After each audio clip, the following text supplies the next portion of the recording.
I'm Rich Vernadeau, Jeffrey Richard Varnado, and this is the first in the series of audio and video too, because these are going to be YouTube videos as well, of a series on Michael and Catherine, two close friends of mine many years ago who are no longer with us, and I'll get into that throughout the course of this.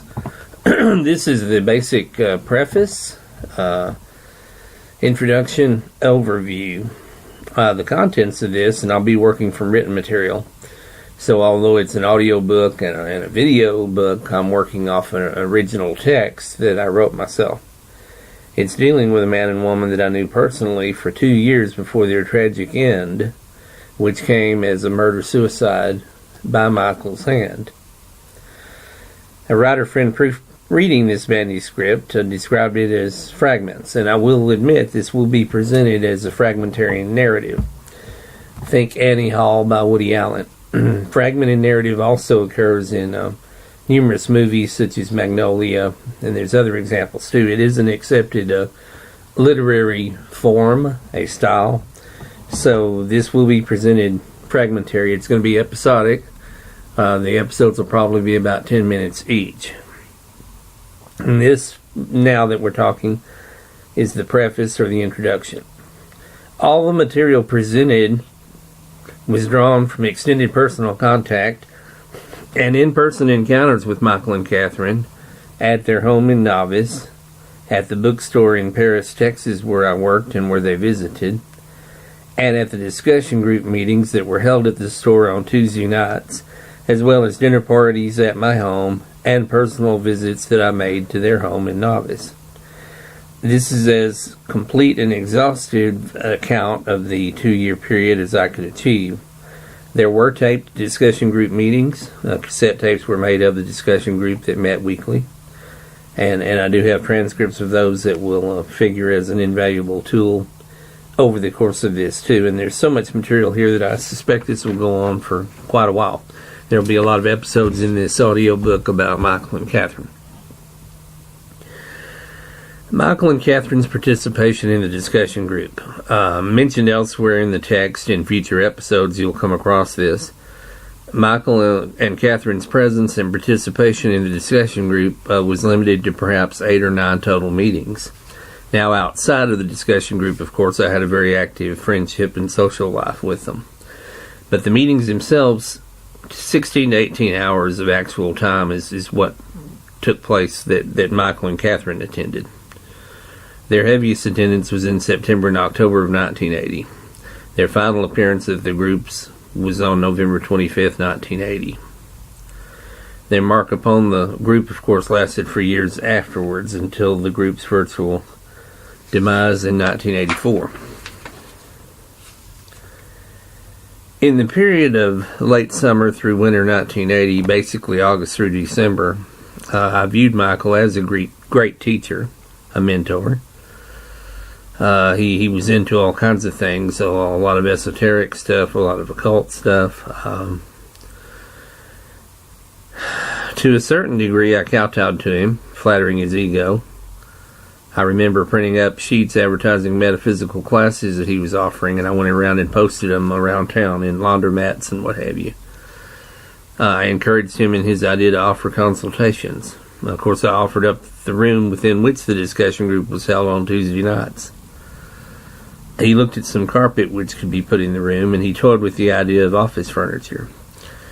He was becoming more and more dissatisfied with his work in the office at Ideal Bakery, not liking his co-workers too well and having very little in common with them. He felt more intelligent and aware than they, and he liked to discuss spiritual and mystical topics, which the guys he was working with there didn't particularly care for. By January 1981, he had quit Ideal Bakery and had gotten on at Campbell's Soup. From the time I first met Michael in July 1980, I realized he was intellectually superior to most people, extremely well read. I ranked him as superior to me in some areas of knowledge. In many ways I viewed him as an equal, but in many ways I viewed him as superior. I ranked him as superior to me in psychic and mystical areas, certainly. He possessed knowledge, techniques, rituals, which I knew very little about. But he seemed to get the results he desired from what he told me at the group and in person during our visits. He had a vast library of metaphysical books, all different types of material. A certain amount of what he taught both me in discussions and stuff that he said at the discussion group, a lot of it was a paraphrase of concepts he had read in the books. Later on, when I inherited those books after his death, I recognized a lot of the things he had said as it's something that he had read in the books. But I always felt, as long as I knew him, that he knew something that I didn't. Now, this next one is called Visions of Michael, and this is kind of a free association, a stream of consciousness type piece, something like a poem, but it kind of documents Michaelness. Michael Thomas Hicks, the leader of a discussion group, sitting on an orange stool, discussing and unraveling the mysteries of the universe. A glass levitated, other dimensions, alternate realities, God concepts, gates, planes, mind control, past lives, reincarnation. Michael staring at a painting of Catherine with candles burning around it. That was the evening when she didn't come home, the evening when Michael believed she was missing. That was Halloween night of 1980. And I was present there while he was staring at the painting, and very, very concerned and worried about Catherine. That's a story in and of itself, which will be covered in a future episode. Michael sitting in his chair next to my desk at the bookstore. There was a particular, very comfortable chair that Michael would sit in when he visited me. I would sit behind my desk there, and Michael would sit in this other chair, and we'd have our conversations. Michael had a black robe that he used in his meditation room.